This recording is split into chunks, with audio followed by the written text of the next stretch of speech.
Hello guys, I'm Dr. Melissa Lee. So I was given the task of teaching this course, Chemistry for Engineers. I'm not a chemist, I'm not an engineer. So I guess the message is to teach myself chemistry and engineering in order to teach you. This is the recommended text, Chemistry for Engineering Students, second edition. Just Google it and I'm sure you'll have no problem finding it easily. My background is in biology, microbiology, and also medicine. So your text actually begin by saying, in not too distant future, engineers may design and assemble miniature mechanical or electrical devices. So basically what they're saying is that in the not so distant future, which is now, you guys are supposed to be able to be making devices, gears, cells, different protein molecules in the body. You're basically supposed to be able to engineer all these things. The decisions will be guided naturally by the sizes and properties of different atoms. So I guess the idea for you to learn chemistry is to learn atoms, molecules, different particles or compounds that can be integrated or combined in different ways to give you a product. In essence, naturally, engineers can't be engineers without understanding chemistry. The aspect of engineering that I see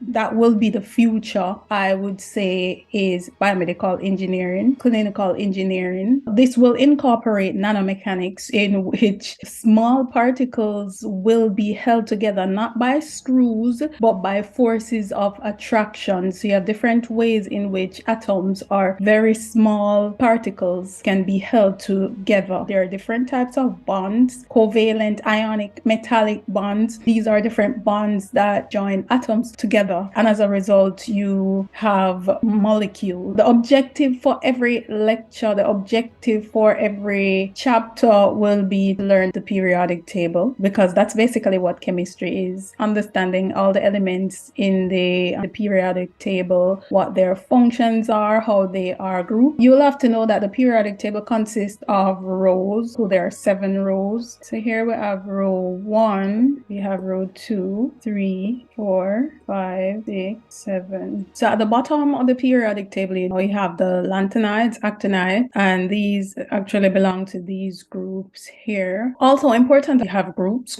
1 to 18. These are the vertical columns. Groups 1, 2, 3, 4, 5. It goes all the way over to 18. Group 1 elements, with the exception of hydrogen, they are in a group by themselves called alkali metal. These include lithium, sodium, potassium, rubidium, cesium, francium. These are group 2 metals. They are also known as alkaline earth metals. The group 2 or alkaline earth metals are beryllium, magnesium, calcium, strontium, barium, rhodium. These alkali metals readily lose their outermost electron. They do this to become a positive charge or a cation. They are highly reactive with water and oxygen. They are great conductors of heat and light, and they all have 1 electron in their outermost shell. Hydrogen does not belong to any group or class. Alkali metals again include lithium, sodium, potassium, rubidium, cesium, francium. The alkali earth metal readily lose an electron to become positively charged cation. They're readily available as alloys like magnesium alloys and compounds in different ways, include beryllium, magnesium, calcium, strontium, barium, rubidium. On the periodic table, you'll realize that these are metals over here, and these are here you have transition metal, and over this side you basically have the non-metal. Over here they call halogens. These include fluorine, chlorine, bromine, iodine, astatine, Tennessee. So these are the 6 non-metallic elements. Here we actually have the gases: helium, neon, argon, krypton, xenon, radon. The aluminium metal it's a good conductor of heat, electricity. It has low density, does not corrode, and it occurs in an ore called bauxite, which we all know. Understanding this element here and many others, naturally hydrogen, lithium, beryllium, and we'll go into into a bit more detail on those eventually.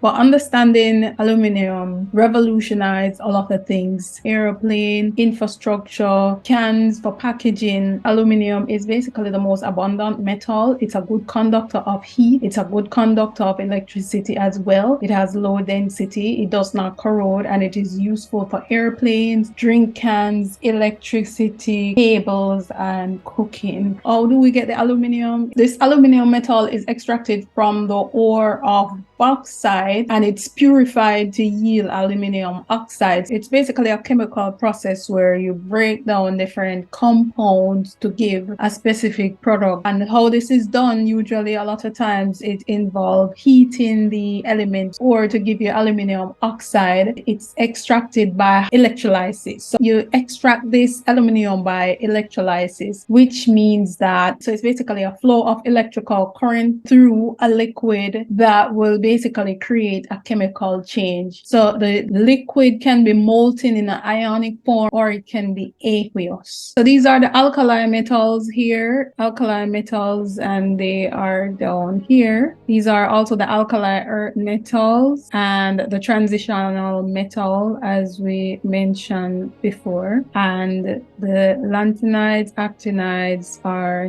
designated here, ideally supposed to be grouped here.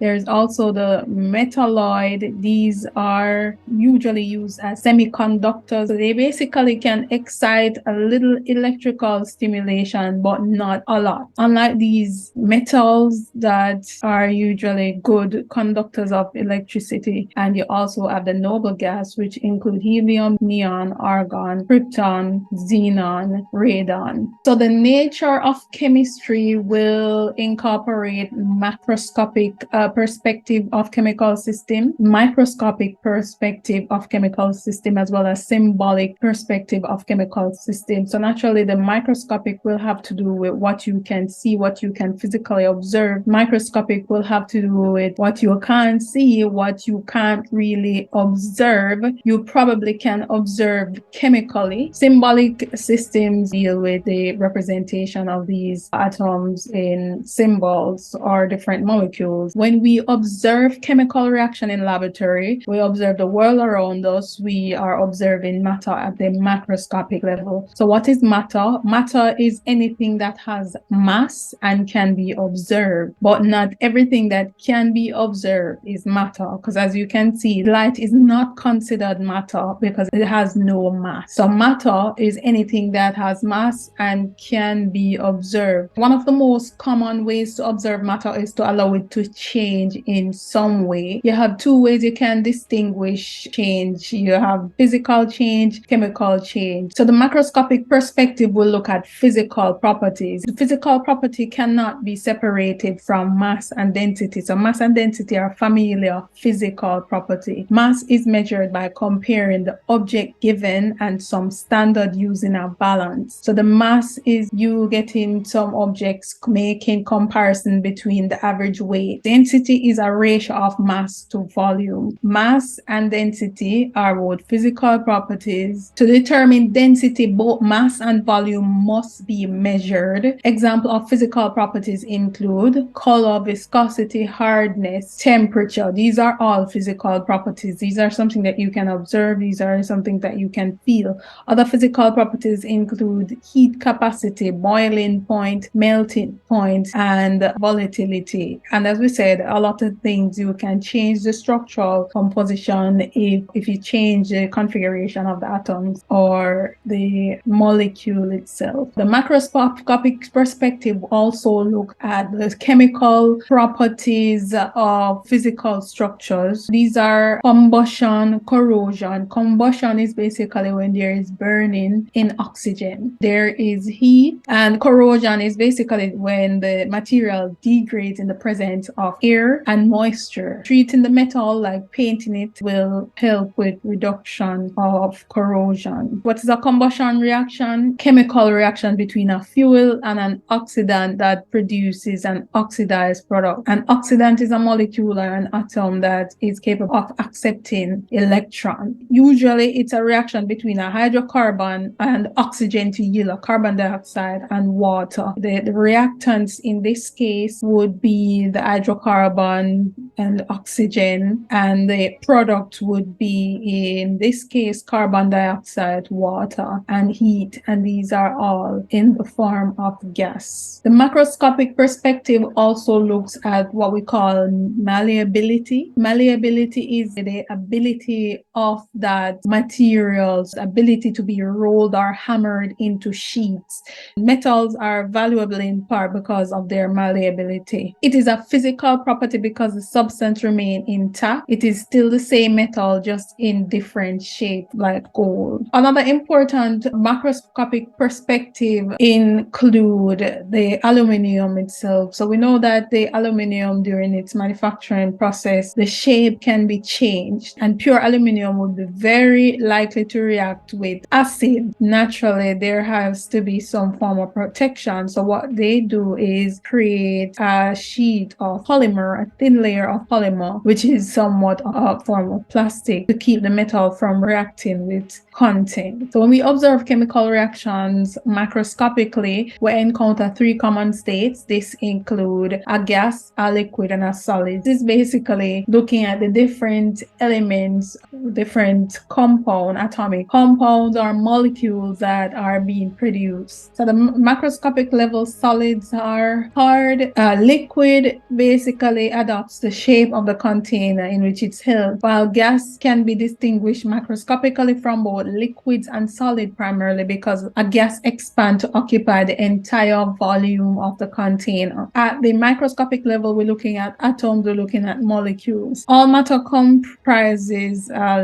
limited number of building blocks called elements. But on the microscopic scale, the atom itself consists of a nucleus, and the nucleus consists of a proton and a neutron. The proton is positively charged, neutron is neutral, and it also has electron negatively charged on that obtained in an orbit. If you should consider the scale of the nucleus and the electrons that orbit around the nucleus, you should imagine a P instead of a football stadium. That's how far apart the electrons are in approximation to the nucleus. This is the oxygen atom, and as we can see, the oxygen has 8 protons, 8 neutrons, and eventually you'll understand that the atomic number and the atomic mass is making reference to the number of protons. The atomic mass is making reference to the number of proton and neutron. The macroscopic perspective, or the particular perspective, looks at matter at levels smaller than atom, and this basically will move into the nuclear or elementary particle physics. There are also subatomic particles that are called quarks, and you have different types of quarks. The classification is not so properly understood, but you have different types of quarks: down, up, charm. Atoms of matter and antimatter have the same mass but opposite electrical charge and different quantum numbers. So basically, atom and an anti-atom will strongly repel each other. The molecules are basically just groups of atoms that are held together, and we already know that the chemical bonds hold the atom together. You have different types of bonding. Ionic bond is when an electron is transferred. The covalent bond is when they share electron. Ionic bond can only occur if there's a metal to non-metal. Covalent bond occur when they are both non-metal. And you also have metallic bond. We all know that an element is a substance that contains atoms, which all have the same number of protons. The molecule is basically more than one atom. The compound is basically two or more different elements chemically bonded. And this is just looking at the structure again of the atom, the proton, neutron, and electron. So at the particulate level, this is where density matter. At the microscopic level, the gas is going to take up the entire shape of the container. The liquid conform to the shape of the container, while solid will basically maintain its shape. It's basically the same, however, density is what will determine the difference in this case. Microscopic level, the atoms are closely approximated to each other, as you can see. Solid will form crystal in the case of a metallic structure. Solid or a solid structure will form crystal, and here the atoms are closely approximated or metallically bonded to each other or covalently bonded to each other. Synthesis of different products, for example, aluminium, titanium, steel. Synthesis of a lot of different elements to create certain compound and eventually a certain product. A lot of them will have to go through a process called electrolysis. It's basically current flowing through a liquid that will induce a chemical change. The net result can be a production of gas. These are all different gases along with their molecular formulas. This illustration is an illustration from your textbook. Depending on the composition, depending on the gas, for example, nitrogen gas will operate differently than oxygen gas. So propane is 3 carbon, methane is 1 carbon, 4 hydrogen atoms. Butane is 4 carbon, 10 hydrogen atoms. Ethane is 2 carbon, 6 hydrogen atoms. Propane, 3 carbon, 8 hydrogen atoms. Nitrous oxide, 2 nitrogen and 1 oxygen molecule, 2 nitrogen and 1 oxygen atom. Carbon dioxide, 1 carbon and 2 oxygen atom. Symbolic representation looks at using symbol to represent the atom molecules and their reaction. So you have the macroscopic perspective, microscopic perspective, and the symbolic perspective. And there are different chemical formulas, different chemical equations. A chemical formula indicates the elements and their proportion in a compound. You have the empirical formula, which is the simplest, basically gives a ratio of the atoms. The molecular formula gives a number and type of atoms. It tells you that there's 4 carbon atom and 10 hydrogen atom. This is basically giving a ratio. So it's a 1 in 2, which means that there is 4 and there is 10. The structural formula is somewhat of a graphic representation of the structure itself. So the repeated units of hydrogen, carbon, that's basically what the structural formula is indicating. A chemical equation is a written representation of the chemical reaction. So in a chemical reaction, the important thing to consider is that you will always have a reactant, which is a combination of atoms in different forms like gas, liquid interacting to give a product. So there's always a reactant and there's always a product. Remember, we talk about aluminum being extracted from bauxite ore, chemically reduced to aluminum oxide. This is a symbolic representation of aluminum oxide. So there are different observation models, and the observation models will look at accuracy. Accuracy will indicate how close the observed value is to the true value. Precision is a spread in values that you obtain from the measurement. Random error include measurement that is too high or too low and is associated with limitation of equipment. Systematic errors are errors that are consistently high and low. So here you can see poor accuracy as well as poor precision. Here you can see high accuracy, high precision. Here you can see poor accuracy as well as poor precision is not necessarily poor, depending on what you're aiming for here. So there's also the observation interpretation, which will include inductive and deductive reasoning. Inductive reasoning is after a series of observation, a generalization is made, and that's basically how you induce something from a generalized observation. In terms of deductive, there are prediction, there's experiment. So you'll also have to know numbers and measurements, of course. course, this will take you to the micro and to the nano scale naturally. So there is the macroscopic scale, as we were looking at microscopic and the nanoscale. Height of a human is 1 times 10 to the 0, which is a meter. 1 times 10 to the north is a meter. 1 times 10 to the minus 1 is a deci. 1 times 10 to the minus 2 is 1 centimeter. 1 times 10 to the minus 2 is 1 centimeter. 1 times 10 to the minus 3 is a millimeter. 1 times 10 to the minus 4 is 100 micrometer. 1 times 10 to the minus 5 is 10 micrometer. 1 times 10 to the minus 6 is 1 micrometer. So if you look at these three, you can see that plant cell goes all the way to 1 times 10 to the minus 4, which is 100 micrometer. Animal cell is 1 times 10 to the minus 5, which is 10 micrometer. Your bacteria, 1 times 10 to the minus 6, which is 1 micrometer. And when you go to the viruses now, you're going to nanoscale. 1 times 10 to the minus 8 is 10 nanometer. 1 times 10 to the minus 9 is 1 nanometer. So you're looking at a virus, you're looking at protein molecule, you're looking at the atomic level when you get to picometer.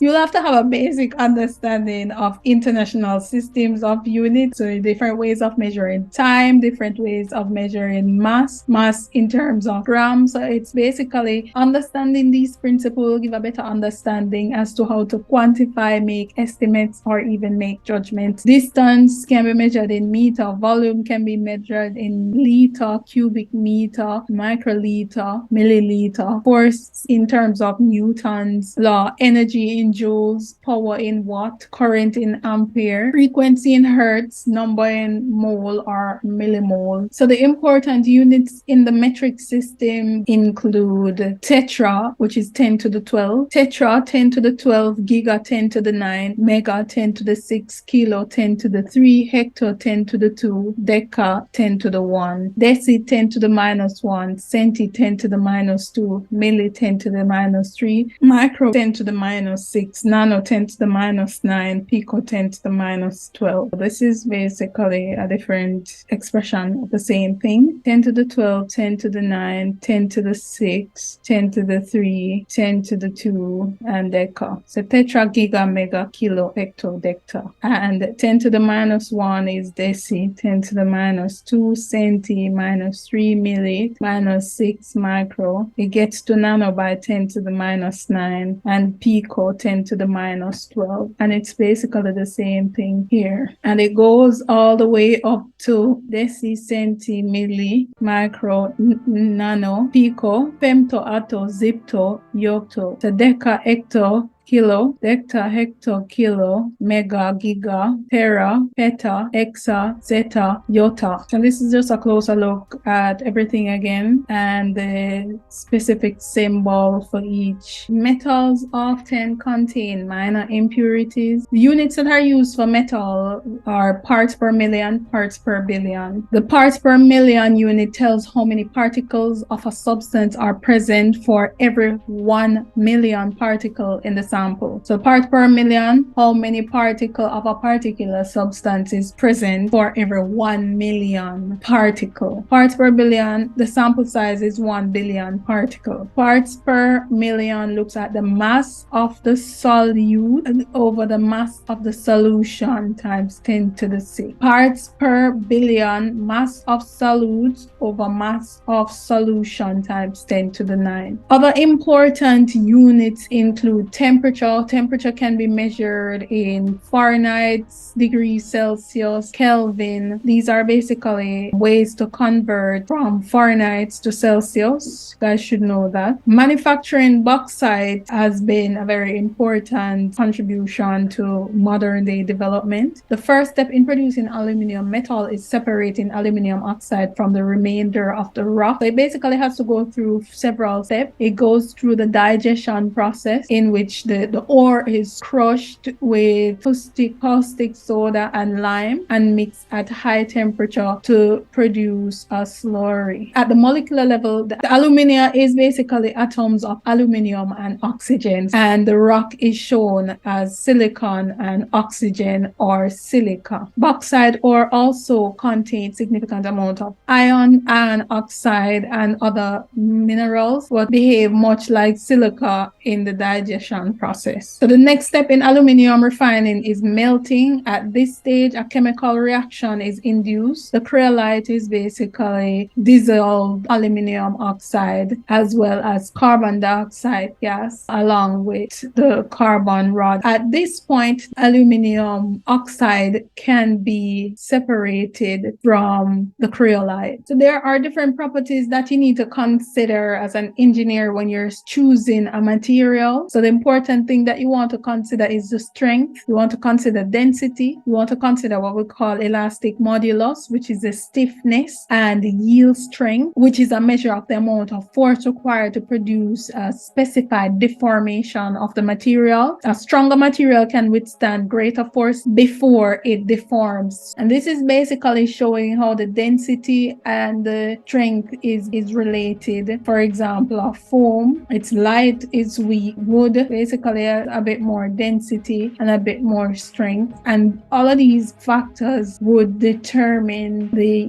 yield strength, the elastic modulus, for example, of ceramic, glass, or different polymers. Elastic modulus is calculated in PSI, the strength and density of aluminium, steel, titanium. For example, aluminium, the elastic modulus is 10.10 times 10 to the 6. The yield strength is 5 times 10 to the 3. The density is 2.69. If you compare this with titanium, I guess you can assume that titanium is much stronger, and so is steel. Steel is much stronger than aluminium, are both stronger, less resistant to bend than when compared to aluminium. So this is basic synthesis of steel. We look at synthesis or extraction of aluminium, and we know that really they're just trying to extract the aluminium oxide from the bauxite ore, and eventually it's separated and produce different variants of the aluminium product. To create steel, the iron ore is required. It's basically iron binding to oxygen. You use raw bits of the iron ore, and they actually combine it with coke, lime, and you put it in a blast furnace. Everything is